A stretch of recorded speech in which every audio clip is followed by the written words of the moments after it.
Hello, my beautiful vloggers. It's your girl Shay, and I am here with Power Season 4, Episode 4. We're in this together is the title of the episode. Make sure you like, subscribe, and check out the timestamps in the description box, okay? Now, I want you to know that I'm super excited to do this because it looks like Ghost may be getting out of jail soon. I have the details for you in this review and everything for what was going on for this episode. Don't mind the glasses, another Nerds Are Us moment. I felt like being nerdy today, didn't feel like taking the glasses off, so go ahead and look past that. And if you can't, just listen. Keep in mind, I'm doing this Power review differently than I normally do it. Usually I just go scene by scene, but I'm not doing that anymore. What I'm going to do is go character by character and tell you what's going on with them. And I'm breaking it down to my 6 characters who were the main people of this episode, who had the most going on. Number 6, Ghost is still in jail and Charlie Murphy is still giving him hell. So, you know, Charlie Murphy's character, rest in peace Charlie Murphy, is a guard in the prison, and he still has it out for Ghost because as far as he is concerned, Ghost is a cop killer. And so we all know that Ghost didn't do it, but Charlie Murphy character does not. So he is pissed off because he really feel like, you know, you killed one of my people. So Ghost is in the rec room working out all of this stuff, and you know, Charlie Murphy character comes in and starts pushing the weights down on his chest and like his neck area, basically saying, you know, another inmate died just like this last year or whatever. So I guess he was basically saying like he killed another inmate the same way. So it was basically a veiled threat. Whether or not he's going to take Ghost out the game, I don't know, but he definitely wants to. So that was kind of crazy moment. So, you know, Charlie Murphy's character is definitely the bad guy, but at the same time, he's the good guy because he's really being the bad guy because he's mad that another cop got killed, because his jacket in the show, his jacket always says U.S. Marshal. So, you know, he's not happy. Well, anyway, we move on because Silver and Proctor, they're visiting Ghost, and Ghost is obviously trying to figure out, like, when are y'all gonna get me out? When the hell am I getting out of here? And Silver is still doing and saying stuff purposely to get under Ghost's skin. You know, at the end of the day, Silver just sees him as another black guy who got caught up in the drug game, really. So Silver really doesn't have any respect for Ghost, and he shows that all the time. So that is something where, you know, Ghost is basically having to deal with an attorney that he's not even sure if the attorney is really looking out for his best interest. So it's kind of crazy, but, you know, Silver, he doesn't give a crap. He's doing what he want to do, and Ghost really got to put up with it because you need him. He doesn't need you. You need him. So, you know, while Silver is asking him, you know, why are you still hanging out with all of these felons? Like, why are you still hanging out with Julio and Andre and all of these people? And he's like, well, I'm helping them and all of this stuff. He's like, oh, so your Mother Teresa, you just helping these people now and all of this stuff. And Proctor was trying to take up for Ghost, but Silver, he's not trying to hear it. So Ghost kind of snaps at Silver, and Silver was like, nah, you can't do that. Don't do that. Don't get mad in court, because if they asking you the same questions, in their mind, they just gonna see you as another angry black man. So now he has to stop and like really think about it, like, damn, that's true. And it is the case, because when you in the courtroom, all it takes is one time for you to blow up, and then that's just how they see you. They get that picture of you in their mind like that, and then it's kind of hard to change the narrative. So Silver was really preparing him for that. So even though Silver doesn't like him, it seems like Silver is still a good attorney. He still knows his stuff. And so after Silver whatever leaves, Ghost asks Proctor to look into Charlie Murphy's character and an incident that he had in the weight room as a guard with another inmate. So Proctor was like, okay, I'll look into that. And he also tells Proctor, you know, I'm really not sure about this guy Silver. I'm not too happy with him right now. When Proctor was like, you know, at the end of the day, you know, you gotta trust him. And he was like, I trust you, I don't trust him. So then we move on to another scene where Proctor filed a motion, and the motion was to get the gun thrown out. So they're having a little mini hearing to have Proctor argued why the gun should not be admissible in court. So, they have the officer who found the gun, which is Officer Donovan. It's a black man. They have him get on the stand and talk about where he found the gun and all this stuff. And so Proctor basically says, I believe you're the mole, because at the end of the day, you found Ghost DNA on Knox. You found the fingerprints in the apartment. You found the gun in Ghost's office, which was actually planted by Sandoval. He like, but how do we know that you didn't plant the gun? How do we know that you didn't plant all of that evidence? And then, Donovan tells Proctor, Donovan's like going off on Proctor. He was like, somebody needs to shut your mother effing mouth and all of this stuff. So basically starts kind of cussing him out a little bit on the stand with the judge watching. So when he does that, Silver leans over to Ghost and was like, you see that? Another angry black man. And I was just like, damn, like, ugh. At Donovan, he was just like pissed off and all of this stuff. And after Donovan leaves off the witness stand, the prosecution was talking, and Mac was basically like, we can't put him on the stand because he gonna act like that again. We have to find a way around the gun. We can't trust him to be on the stand and behave like that again. So that was a whole crazy situation. Then in another moment, Keisha, her hair salon is getting shut down, chained up, everything. So I quickly realized that Ghost's accounts had been frozen and stuff like that, because at the same time that her hair salon was closed down, so was Truth, the nightclub, and some other situations happened. I'll get to that in a minute. But I already had figured out, like, okay, they know or whatever. They have already shut his whole situation down. They shut down his bank accounts, everything. I had already called it. The minute that I saw the hair salon and Truth nightclub, I was like, okay, they seizing his assets is basically what they did. Number 5.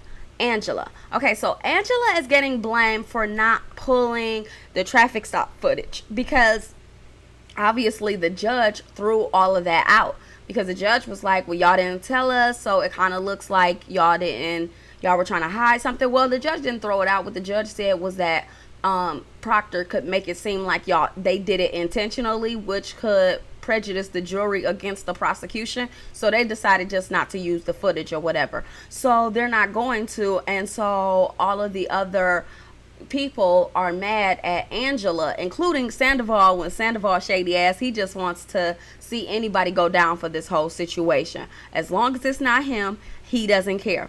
So that Mac pulls Angela aside, and he knows that she offered Ghost that deal, and he's like, what if Ghost would have accepted the deal you offered him and I would have refused to honor that deal? What would you have done then? And she really didn't have an answer, and the reason she didn't have an answer is because she didn't think that far. At the end of the day, she's still in love with Ghost. She doesn't want to admit it, so she offered him this deal that she couldn't even guarantee. Proctor was right when he said she couldn't guarantee it, because she couldn't.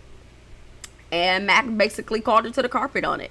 So, but he does want her to use that information to do something else for him. And then later we figure out what it is, because he has Angela meet up with Tasha and try to get info out of her. And she basically tells Tasha about the deal that was offered to Ghost. Tasha pretends like she already knew, but Angela can tell that she didn't. So she's like, if Ghost would have confessed to everything and implicated Tommy, we could have let you off the hook along with your kids. Like, you wouldn't be worried about getting charged as an accomplice and having your spousal privileges waived and all of that stuff. So she's trying to convince Tasha to believe her and all this stuff, but Tasha's not buying it. And basically Tasha walks away saying that both you and Ghost are liars. That's what Tasha feels about Angela. Both of y'all are liars, and that's just it. She's not here for it. So let's move on to the number 4, because I have to talk about Kanan and Tariq. Tariq is a damn fool, okay? This little boy is young and dumb. And what they say, young, dumb, and full of cum? Yeah, because Kanan definitely trying to hook him up with a girl, so I guess he all three, young, dumb, and full of cum. And at the end of the day, it's just like this boy is either gonna end up in juvie or dead, or who knows. I mean, maybe it'll be a happy ending for him, but that wouldn't make the show that interesting. So I'm guessing something else is gonna go down. But Tariq is just stupid. He is just stupid. So Kanan gives Tariq his cut of the money for the robbery they did last week. Because we all knew when we was watching that episode last week that, Tariq was playing video games with that boy. Meanwhile, they were setting the boy up to get robbed and all of this stuff. And it just looked super shady. So Kanan paid him for his job or whatever. And I'm just looking at Tariq like, boy, you live in New York City and Tribeca. You got it made, and you sitting here robbing people. Like, you crazy as hell. And then, while they're there, Tariq sees the girls that he likes or whatever. He tries to play it off like he don't really like her. Kanan and Kanan's friend are kind of laughing like, oh, you trying to pretend like you don't like her, but you do. It was clear that he really liked the girl or whatever. And Kanan's like, yeah, tell me about some more of your rich friends, Tariq. Like, let me know what's going on. So I think that at this point, he's about to get Tariq pulled in way too deep. Tariq does not even know what he's in for. He's sitting here trying to get money with Kanan's arch enemy. I mean, with his father's arch enemy, but he doesn't know that's his father's arch enemy. But he shouldn't have to know that. He should be at home doing homework where he's supposed to be instead of hanging out doing all this dumb stuff. But he's not. So they have another scene where Tariq is walking home to his friend's house, a little white friend that he has, because the other boy that he set up last week was white. And I'm like, when you setting up your white friends, they're going to catch you even faster, because they care about the rich white kids. They don't always care about the black kids, even if black kids is rich. But if the kids is white, and especially if they're rich, they definitely care then. So you about to get caught. But whatever, that's another story. So he hanging out with the boy or whatever. They go to the guy's house. Tariq watches him put in the code to get into the door to the house. He texts the alarm. Tariq then texts the alarm code to Kanan. Kanan gets the alarm code. The guy's like, are you sure this little boy know what he doing? Because I'm not trying to end up back in jail. He like, we good. Don't worry about it. Then Tariq is in the living room with the boy playing video games. They hear thumping and stuff going on downstairs. They can't figure out what it is. So Tariq like, I'm going to go check and see who it is or see what's going on or whatever. So Tariq runs downstairs, and you see Kanan coming out with a flat screen TV, holding the TV, walking out with that was actually kind of funny to watch him try to get the TV out the door or whatever. Like, he all his way to the door, and Tariq like, y'all loud, blah blah blah blah. And then he go back upstairs where they finish watching TV and drinking lean and playing video games. And I'm just looking at Tariq like, he has no idea what he is getting himself into. This boy's whole life is ahead of him, and he don't even know. He is really screwing up out here. Poor Tariq. He has no idea. Then later on, after the score and everything, Andre pops up just to see what was going on, talk to Kanan, tell Kanan what happened about, the club getting shut down and all of this stuff. And, because Ghost's assets are frozen and everything. He goes to tell him about this, and tell him like, I can't even get you your money like that. I don't know how I'm gonna pay you. He was like, well, you better figure it out. That's what Kanan told Dre. So Dre, you not off the hook just because your club situation ain't working. You still gonna have to figure out how to pay that man his money. So you better figure that out. And as Dre is getting ready to leave, Tariq is coming through the door. He like, you're not even supposed to be talking to him. Like, I thought, y'all. Kanan like, don't even worry about that. Just make sure you got my money. Go home to your beautiful daughter. Because remember, he kind of holding Andre hostage by the fact that he know where he live. He know about his daughter. He know about his kid. He know about everything. So, that's that. And then Kanan hooks Tariq up with the girl. The girl was just as scared. And I guess she about to take his virginity. But he probably about to take hers too. Because she looks scared as hell. Like, this is going to be her first time. I'm just like, Kanan ain't shit. He is corrupting all these children out here. Like, he's a good bad guy to watch on the show, but the more I watch him, the more I can't stand his ass. So anyway, let's move on to my guy, Tommy. I really love Tommy. Tommy is like one of my favorite characters on this show, period. I love Tommy.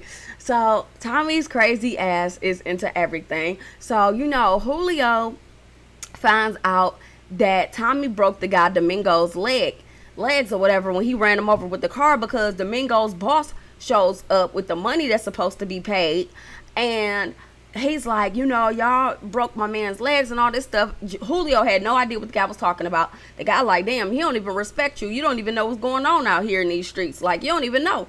You hold no respect from him. And then, he basically was questioning Julio's authority, and he was like, you not really, you distro because you're of the title, but you're not really running nothing out here, because clearly Tommy don't respect you that much, because Tommy not giving no information to you. You don't know what's going on around here. He was like, basically, you are no good to him. You no good to anybody, because you don't know shit, you don't do shit, and you're not running shit. Basically, dude like put Julio in his place. Julio stay getting put in his place. I got a feeling Julio gonna come up dead on one of these episodes. It's only a matter of time. I don't think Julio gonna be around for season 5, so cause he keep getting played. So then they at the warehouse or whatever. Julio confronts Tommy about breaking the guy's legs. So he like, why you didn't tell me and what happened? And Tommy basically like, well, if you would have handled the situation, I wouldn't have had to. That's just what it is. So, Julio's pissed off. And then, Julio was telling him, like, Dre never showed up with the money. And Tommy's basically like, you're not doing your job. And I'm sick of it. At the end of the day, like, I really think that Tommy is over Julio. I think that Julio gonna come up dead, and it's probably gonna be Tommy that killed him.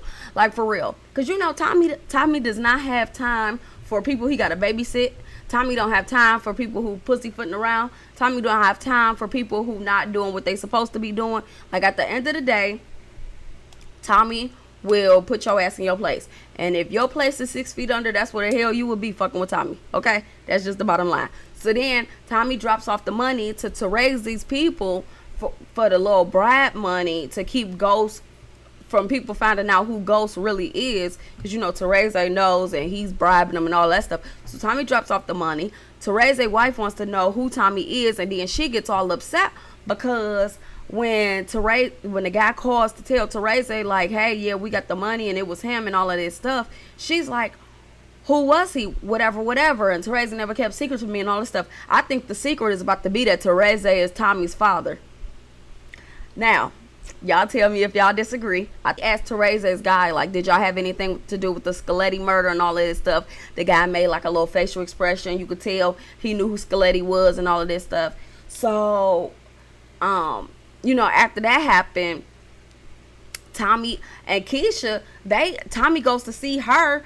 They get all hot and heavy and having sex, and I want to know, what is Carmelo Anthony doing wrong that his wife is having full-on sex scenes on HBO or Showtime or Stars or whatever channel this is? What's this, Stars? Okay, what is Carmelo Anthony doing that his wife is out here banging what's Tommy and shit on camera? Like, for real, I can't see it. I don't know. If I was a man, especially if I was a famous person, I would not want to see a sex scene of my wife with another man. And I'm just like, girl, you don't need the money, but whatever. Do you, Lala? You was getting it in. Tommy is sexy though. Also, Tommy lets it be known to Proctor that he wants to be there because when Proctor goes to get this information from Homeland Security, because Proctor has told Tommy, see, Proctor opened his big mouth. He shouldn't have said anything. He basically was trying to tell Tommy in the conversation, like, look, I protect you and I protect Ghost. So he tells Tommy, like, hey, I'm going to meet with a guy from Homeland Security and try to find out what this incriminating evidence he has against you. He has some kind of audio of you, and I don't know what it is, but I'm going to listen to it. And Tommy was like, no, we going to listen to it because I want to be there. So Proctor's like, no, you really shouldn't be there or whatever. He was like, no, I'm going to be there.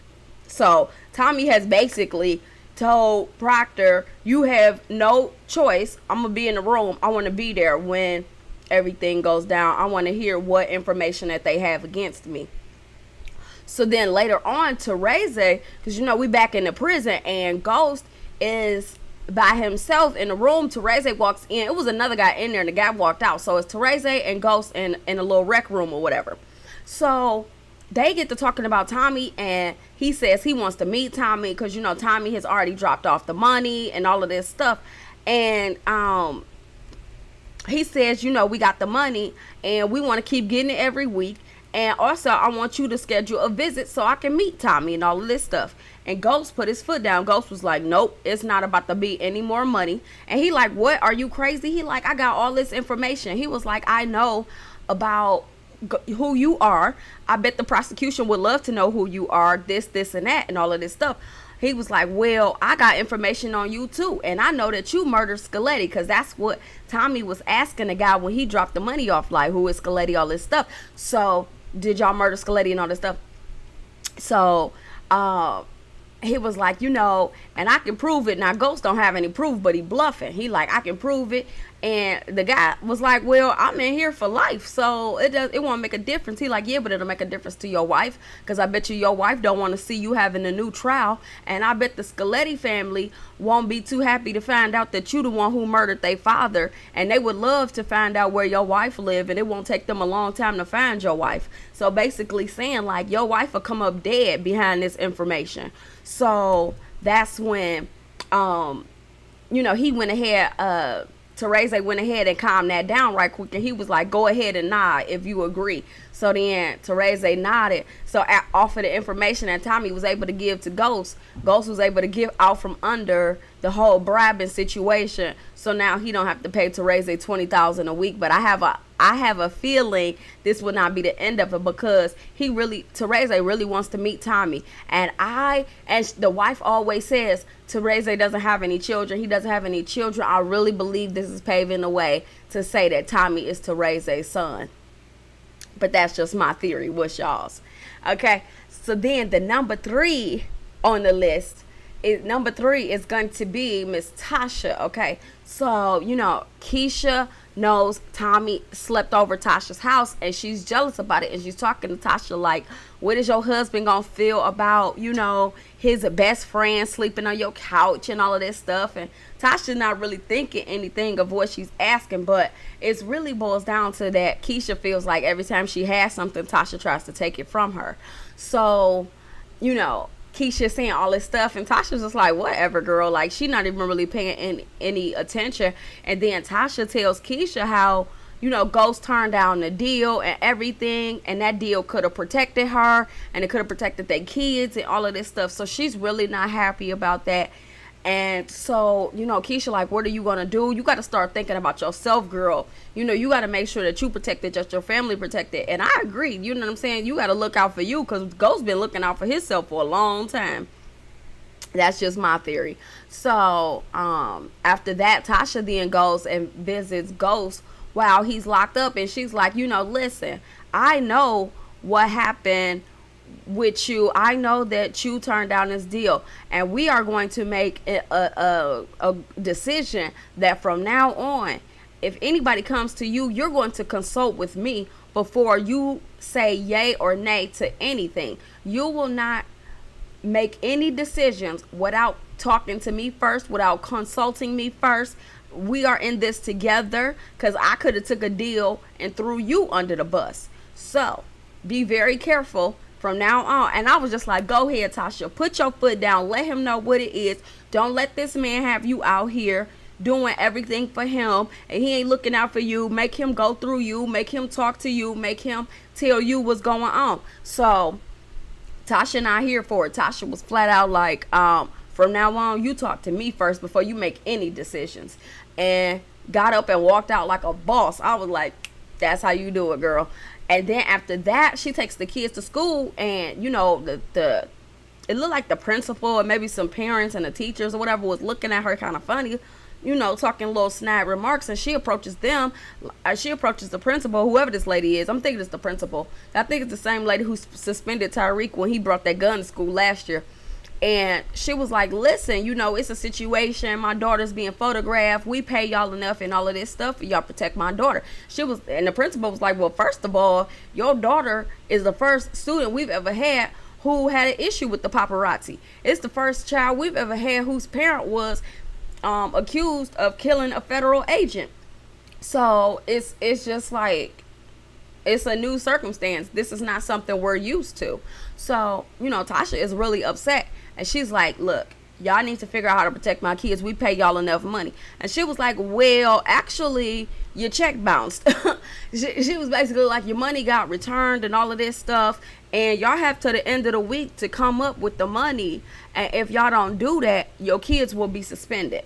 So they got to the end of the week, and I don't know how they're gonna come up with the money because the accounts were frozen. So if the accounts are frozen, I don't know how they're about to come up with that money. They're about to have to hustle up on some money. Maybe she could get it from Tommy, but I don't know how much the money is that they have to pay per month for tuition, or is it per semester? Oh, it's probably per semester or whatever. But whatever it is, she gonna have to get it off of Tommy or something, because everything's been frozen, all assets and everything.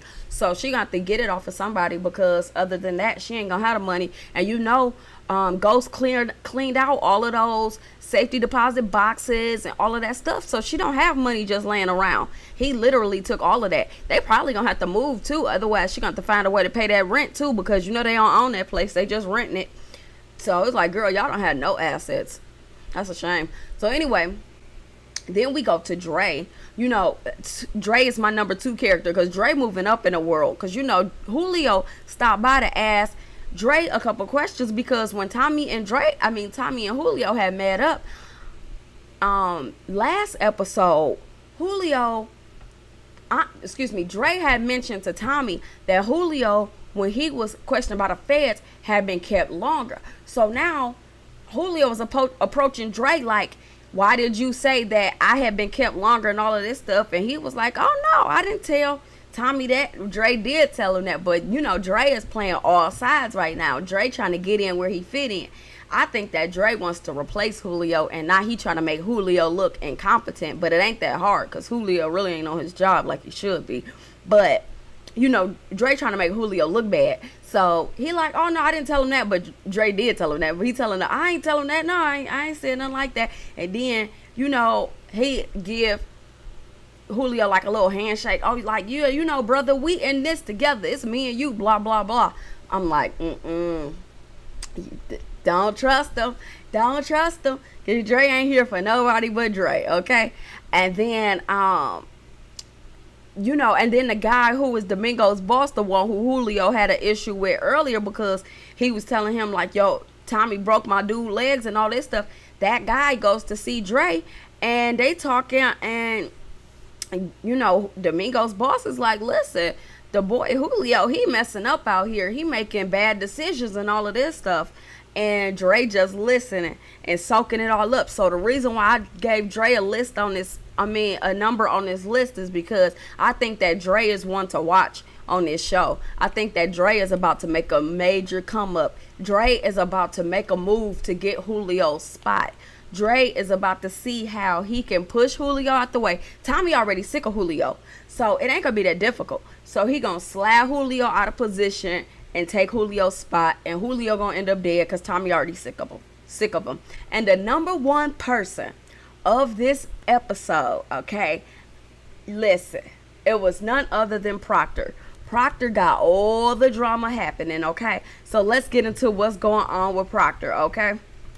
So first things first, okay, Proctor gets called into chambers with the prosecution, and they telling the judge that they don't want Proctor representing Ghost anymore. Really, they mad because Proctor is whooping their ass in this trial and everything. He getting all the evidence thrown out and everything. But they don't want Proctor representing Ghost because they saying it's a conflict of interest, because he also represented Tommy, which it is a conflict of interest, but they only care because they losing. So the judge agrees with them and kicks Proctor off the case. So Proctor is no longer Ghost's lawyer. So now Silver is going to be Ghost's lawyer, and that's crazy because Proctor has to go and tell Ghost, and Proctor is so mad about it. And he's like, I know you don't like Silver, but he's going to be your guy now. He's going to be the one. But also, they did get good news because the judge ruled that the gun is not admissible in trial. So they're not going to be able to talk about the gun. So the gun that Sandoval stashed is not even going to count anyway. So that's one thing that's going against them, because they were trying to use that as like the smoking gun, pun intended, to get Ghost, but they not even gonna be able to use that because the judge saw through that and threw that out. So, but Proctor is upset, and so he goes to visit Angela, and he is kicking her door. He drunk as hell. He mad as fuck. And, he's telling Angela, like, that's not his gun. That's not his gun. That's not his gun. And she makes him leave. But for whatever reason, she had to trust it because, she went in and started looking at some evidence. But in the meantime, Proctor goes back home, and he's meeting with that guy, Agent Markham from Homeland Security. Now, when they having a little conversation, the guy from Homeland Security, they were talking because Markham wanted to meet at Proctor's house. He didn't want to meet anywhere else because he didn't want to be seen talking to Proctor. So when they meeting up and they talking and everything, he's like, this is what it is. Like, I don't think that Knox did it. I don't think that Knox was the mole. So both Markham and Proctor agreed that they don't think that Knox is the mole. That Knox, was the mole. And that's when Markham, the Homeland Security agent, plays the audio or whatever of Tommy admitting to murdering Lobos. And you can also hear him strangling Ruiz in the audio and all of this stuff. And then out of nowhere, Tommy comes out, because I was watching it and forgot that Tommy had wanted to be there. But then I remembered, I was like, oh, so they having it at his house where it looks like he never maybe he's doing it in secret and Tommy don't know that he's there. Maybe he never told Tommy, and maybe Proctor wised up and said, I'm not even going to tell Tommy or whatever. But maybe he's scared of Tommy, so he did tell him. Well, anyway, Tommy pops up out of nowhere and stabs the dude in the chest like 3-4 times and kills him. Kills the dude, Markham, who had the evidence and all of this stuff. And then he like, y'all getting Ghost to flip on me is not an option, because I done killed the man who had all this information or whatever. Well, then Tommy wants to take the audio and the recordings and everything, but Proctor won't let him take it, because Proctor is like, we don't even know if he had copies of this, so we need to keep this until we find out if this is the original or if this is a copy or what, which is smart. So then Tommy leaves it, and then he tells Proctor, like, you know what, I'm glad I didn't kill you, because I would have had to find another attorney in New York. And I was just like, damn, like, that's why I love Tommy, because on this show, he out cold as hell. I love Tommy. I really, really do. He is so out cold. He is so out cold. I love Tommy. So then, that was that. It was a really good episode. And then honorable mentions, so after Proctor had left Angela's house and told her about everything as far as the gun or whatever, she went ahead and looked it up herself, and she noticed in the footage that Sandoval was the last person to look at that footage. And she also noticed that Ghost never hid that gun, and I guess that was the last day he was in his office or something, right when Knox would have been murdered. So now it looks really fishy. He didn't have the gun, and Sandoval was the last person to see all of this, to look at the footage. So she may be about to figure it out, but I just hope that she is smart enough to not do what Knox did and get along with Sandoval and question him, because her ass will end up dead too. So I just want to see how this is gonna go. I hope y'all enjoy. I really enjoy. I will catch y'all next week for the next power. I'm all into it. So I will see y'all next time. Hope you enjoy it. Thanks, guys. Bye bye.